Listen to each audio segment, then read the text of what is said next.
अरे तू हिमालयामध्ये बसून जर तुला डोळ्यासमोर पुणे आणि मुंबई दिसत असेल किंवा तुझं जे घर आहे ते दिसत असेल ज्या कुठल्या गावामध्ये, तर तू हिमालयात बसतोसच कशाला?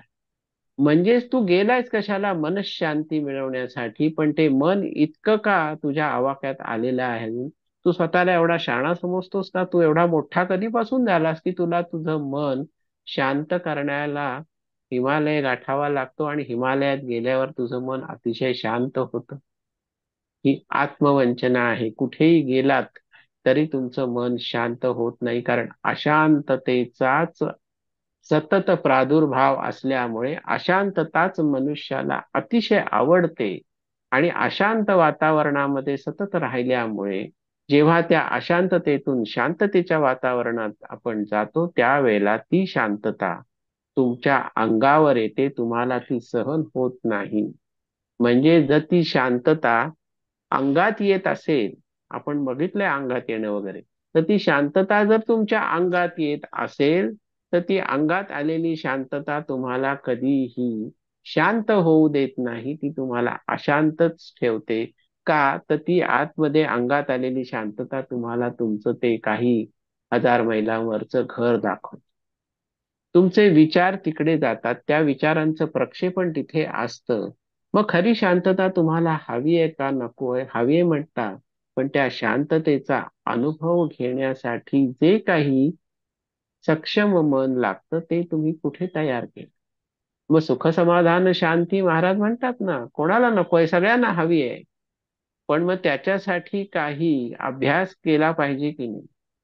त्यासाठी काही झटलं पाहिजे की नाही? त्यासाठी काही तपना पडेगा की नाही? मग तो तपना पडेगा हे मानणंच नाहीये मग. एका मिनिटामध्ये, एका सेकंदामध्ये आम्हाला आम्ही हवं ते तुम्ही प्रदान करा, अशी आत्मवंचना प्रत्येकाची चाललेली आहे. आणि महाराज म्हणतात, हीच आत्मवंचना तुम्हाला अधोगतीकडे नेते. आता बघा की मनोविश्व ढवळून निघतं, मनःशांती बिघडते. तरीही असं का होतं ह्याचं उत्तर शोधायचा कोणीही प्रयत्न करत नाही. आजकाल काय झालंय, सायकियाट्रिस्ट, काउन्सिलर्स फौज आहे बाजारामध्ये. मी स्वतः काउन्सिलर आहे म्हणून मी तुम्हाला हे सांगू शकतो. तर हे सगळी फौज बाजारात असल्या कारणाने आज मनःशांती ही दुसरा कोणीतरी मनुष्य आपल्याला मिळवून देईल यासाठी भरमसाठ फी आकारून त्याचे सेशन्स केले जातात आणि मग कुठेतरी कसं तरी समाधान मानलं जातं.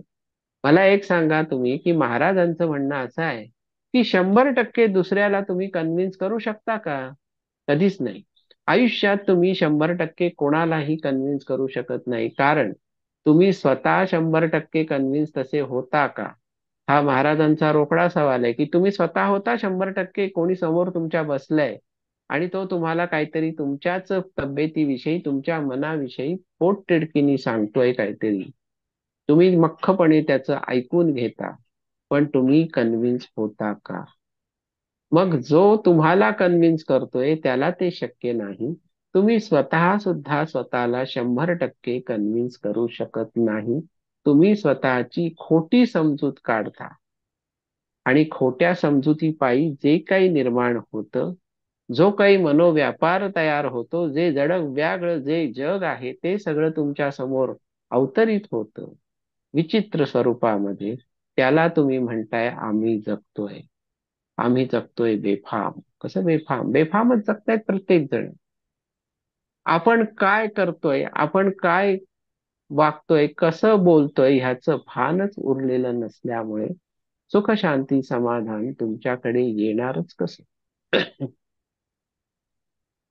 आता बघा, प्रत्येक मनुष्याच्या सुखाच्या कल्पना वेगवेगळ्या असतात, ह्या मनुष्या गणिक वेगवेगळ्या असतात. पण समाधानाच्या कल्पना कशा असतात? त्याही वेगवेगळ्या असतात. पण शांततेच्या किंवा मनःशांतीच्या कल्पना ह्या, मन हे आपल्या प्रत्येकाचं वैश्विक मनाशी जोडलेलं असल्या कारणाने मनःशांतीच्या ज्या कल्पना आहेत त्या सर्वसाधारणपणे सारख्या असतात. सर्वसाधारण मनुष्यामध्ये सारख्याच असतात. पण सुख आणि समाधान या दोन गोष्टी व्यक्तिगणिक वेगवेगळ्या असतात. सुख हे मान्यावर असतं असं म्हटलं जातं. मनशक्ती ही, सॉरी, समाधान हे मानण्यावर असतं. मग त्या प्रत्येकाला सुखाच्या कल्पना वेगवेगळ्या असतात, मग त्या कल्पनांच्या साम्राज्यात विहारायला आवडतं. मनुष्य किंवा कोठीही स्त्रिया पुरुष मुलं कोणीही जे अखंड तासन तास लोळत पडतात. लोळायचं काही काम नाही, काही काही धाम नाही, लोळत बसायचं. मग त्या लोळण्यामध्ये दुसरं काय होतं? हे मन नावाचं जे काही विचित्र विश्व आहे ते वेगवेगळी प्रक्षेपण तयार करतं.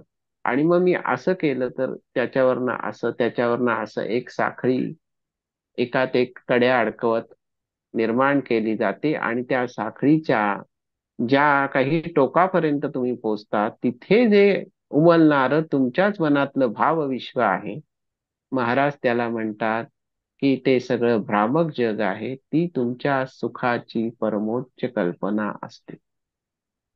आणि म्हणजे तुमच्या दृष्टीने तुम्हाला ते सुख म्हणजे ते सुख वाटतं जे तुम्ही स्वप्नांच्या इमल्यांद्वारे जागृतपणे जागृत अवस्थेत रात्रीच्या झोपेत नाही, दिवसा लोळत पडलेले आहात, नाही त्या दिवसा नुसतंच रेलून बसलेले आहात.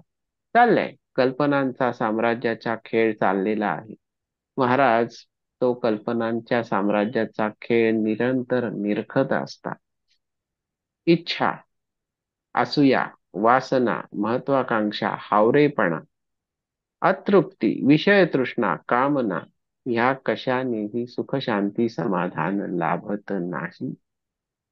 आपण ह्या सगळ्या गोष्टींचा मागे विचार केलेला आहे, चर्चा केलेली आहे याआधी, की हे सगळे षड्रिपू हे विषय आणि वासना ह्यांचाच जर संपूर्ण खेळ मेरी गो राऊंड तुमच्या भोवती चालू असेल आणि तुम्ही जर मध्ये त्याला आधारभूत असे बसलेले असाल तर तुम्हाला सुख शांती मनशांती कशी काय लाभ, समाधान कसं काय मिळेल?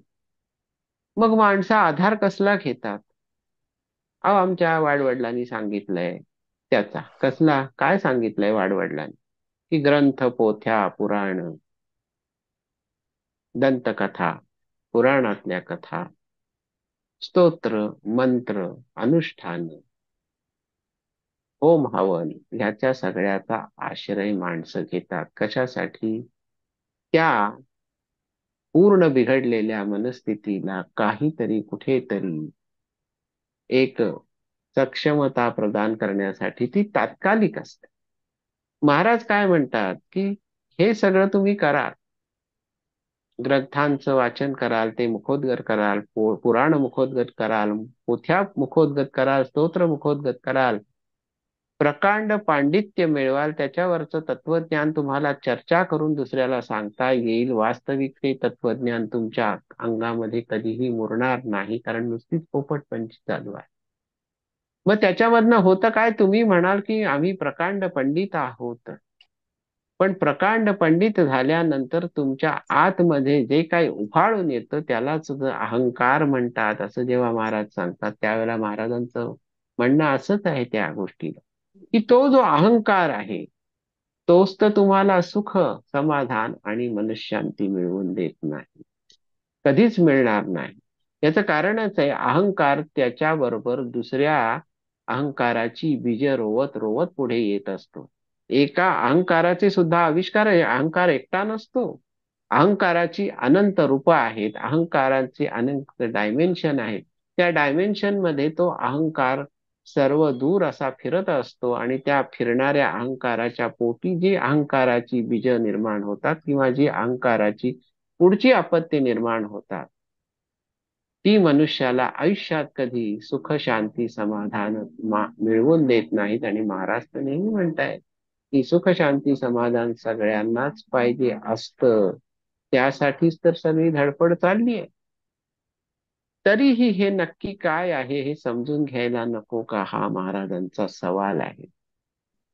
आता एक लक्षात घ्या की मनाच्या अस्थिरतेमध्ये आणि मनाच्या भरकटण्यामध्ये सुखदुःखाचा तराजू सतत हेलकावा खात असतो. मग ह्या पारड्यात सुख जास्ती आहे का त्या पारड्यात दुःख जास्ती आहे? नकळता असे ऊन मागून येते, सुखाची पुन्हा दुःख चाहूल देते असं म्हणतं.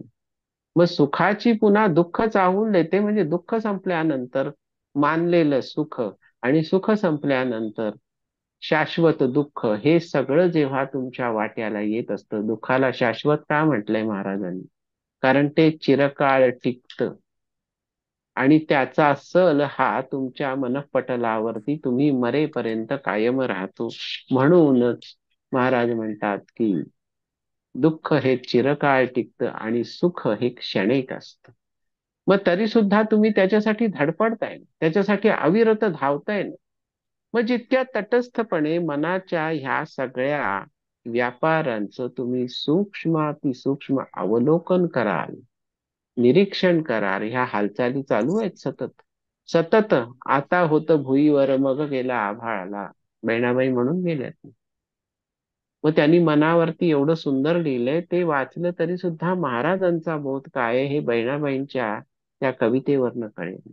मन वढाय वढाय उभ्या पिकातल ढोर, किती हाकला हाकला फिरी येते पिकावर, म्हटले ना बहिणाबाई.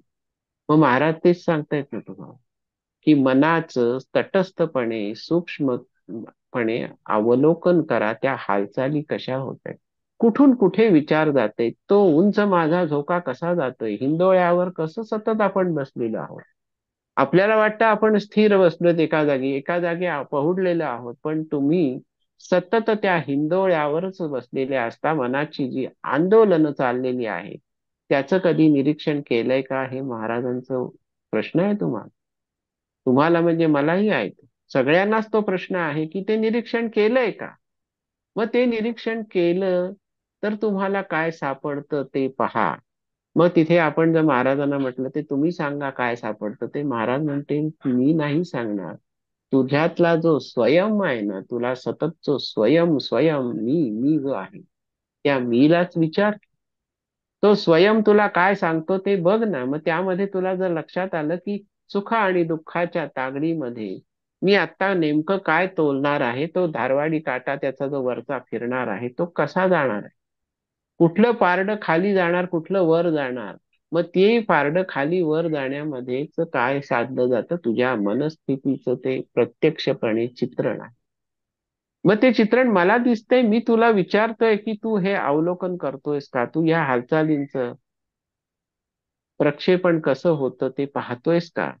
मग त्या दिशेने ते अवलोकन करण्यासाठी तुम्ही जर कठोर प्रयत्न कराल, तेवढ्या प्रमाणात तुमच्या समस्येची उकल तुम्हालाच करता येईल. तुम्ही करू शकाल. पण ह्या बाबतीत मनुष्याची वृत्ती अशी असते बघा, की आपल्या समस्यांची उकल आपल्याला करता येणं शक्य आहे, हे महाराजांचं निर्विवाद सांगणं आहे. पण ह्या बाबतीत मनुष्याची प्रवृत्ती कशी असते की खाने को हम और लड़ने को मेरा भाई. कोणीतरी दुसऱ्यानी आपल्यासाठी काहीतरी करावं, ही जी मनुष्याची प्रवृत्ती आहे तीच त्याला अतिशय घातक आहे आणि अधोगतीकडे नेणारी आहे, असं महाराज सांगतात. दुसऱ्याचं मार्गदर्शन, कोणाला तरी गुरु करणं, त्याचा मंत्र घेणं, त्याच्याबरोबर वाहवत जाणं, म्हणजे तो म्हणेल तसं मग लोकांचा आचरटपणा वाढत जातो. गुरु बेस्टच्या बसमध्ये बसले म्हणून मी पण बेस्टच्या बसमध्ये बसणार, गुरु कुर्ता घालतात म्हणून मी पण कुर्ता घालणार. अरे काय चाललंय बावळटपण. म्हणजे ह्याला म्हणतात वाहवत जाण. गुरु एक वेळ जेवतात म्हणून मी एक वेळ जेवणार. अरे पण तो गुरु गुरु म्हणण्याच्या लायकीचा आहे का. तो सोंग ढोंग करतोय तर तुम्ही त्याच्या मागे का लागताय. म्हणजेच काय, कोणाचा तरी उपदेश डोक्यावरती थापून घ्यायचा, कोणाचा तरी मंत्र घ्यायचा, तो एक महिनाभर तरी अगदी डोळे बिळे मिटून ती सगळं वातावरण निर्मिती करून जप करायचा त्याचा. महिन्याभरानंतर त्याच्यातनं काही साध्य होत नाही. साध्य होत का नाही, देणाराही सक्षम नसतो, घेणाराही सक्षम नसतो. त्यामुळे त्यातला फोलपणा चटकन मन स्वीकारतं आणि मन तुम्हाला त्या फोलपणाचं प्रक्षेपण दाखवतं आणि मग त्यावेळेला मनाच्या अवस्था काय होते, मरू देतो गुरु आणि मरू देतो मन. मग इतकं तुमचं जर सगळं तंत्र सोपं आहे तुम्ही करून ठेवलेलं स्वतःसाठीच, मग तुम्हाला सुख शांती समाधान कसं काय मिळणार. आणि हे कसं आहे माहितीये का, हे कुणाचा तरी गुरु म्हणून डोक्यावर थोपवून घेणं ह्यासारखी दुसरी आत्मवंचना नाही. आता जग झपाट्याने बदलतं, जीवन मूल्य बदलत आहेत. नीती अनिती लाज लज्जा अब्रू शरम म्हणजे काय, हे नव्या पिढीला शिकवावं लागतंय. इतकं सगळं दिवसागणिक बदलत चाललंय. आणि हे वास्तव आहे. आपल्याला सगळीकडे डोळे उघडून ठेवले तर आपल्याला हे दिसतं.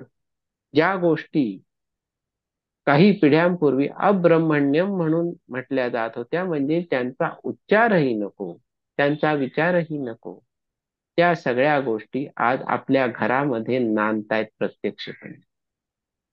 आज पुढच्या पिढ्यांमधनं किंवा आत्ताच्या जगामध्ये ह्या सगळ्याला अतिशय सहज स्वरूप आलेलं आहे. अहो, जशी अन्न वस्त्र निवारा ही तुमची गरज आहे, तशी शरीराची भूक ही सुद्धा आमची गरज आहे.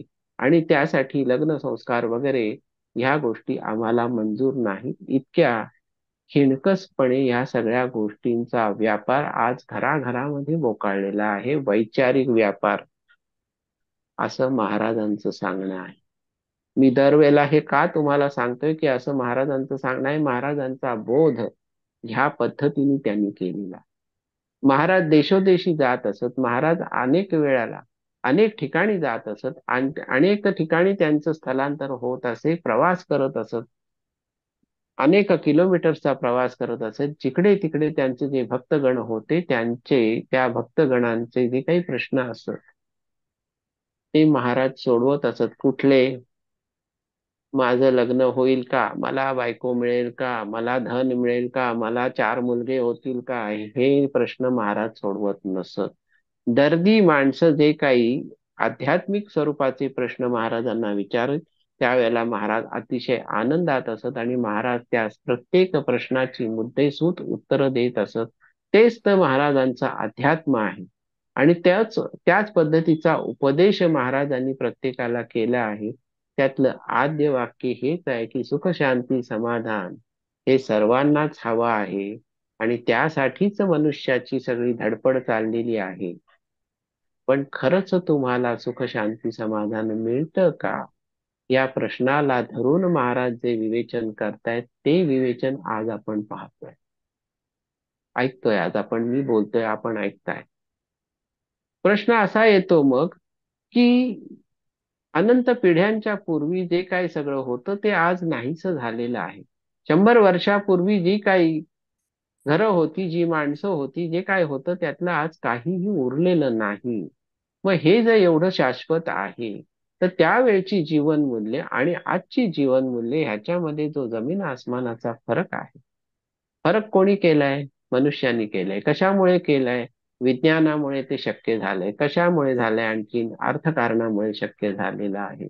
पूर्वी पैसा नव्हता पण समाधान होतं. आज पैसा आहे पण समाधान नाही. सुख शांती समाधान कुठेही बाजारात विकत मिळत नाही. आता एक लक्षात घ्या की जुन्या जमान्यात गुरु ह्या संकल्पनेला अनन्यसाधारण महत्व होतं. गुरु म्हणजे सामाजिक, धार्मिक आणि नैतिक अधिष्ठानाचं पीठ होत. ते पीठच आता उद्ध्वस्त झालंय. त्याचं महत्व उरलेलं नाही, कारण अध्यात्माचा आज बाजार झालेला आहे. मग असं का होतं की त्यावेळेला गुरूंना का महत्व होतं?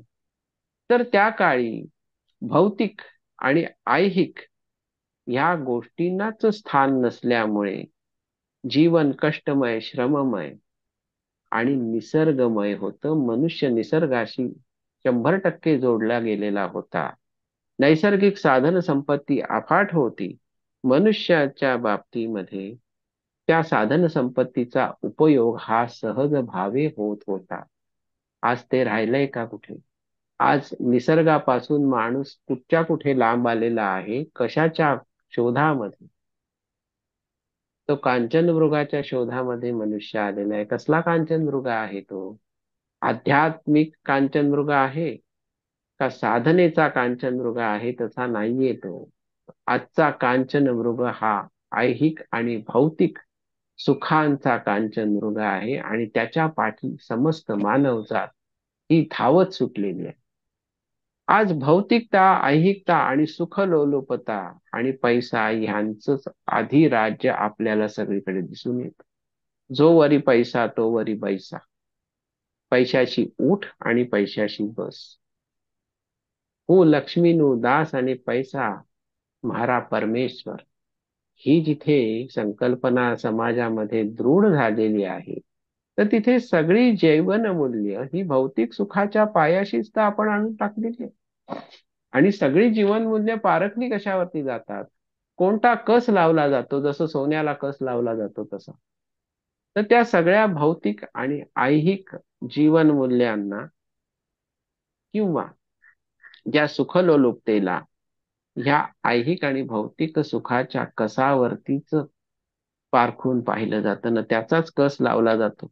तो एकच कस हे परिमाण आहे आजच्या सुखांना मोजण्याचं, आजच्या ऐहिकतेला मोजण्याचं, आजच्या भौतिकतेला मोजण्याचं. पूर्वीच्या जमान्यामध्ये ज्या कारणामुळे किंवा ज्या विचारसरणीमुळे सुख शांती समाधान हे आयुष्य होतं, ज्या विचारसरणीनं ज्या जीवन पद्धतीनं ते प्राप्त होत होतं, ती सगळी जीवनमूल्य आज अक्षरशः आपण पायदळी तुडवतो आहे.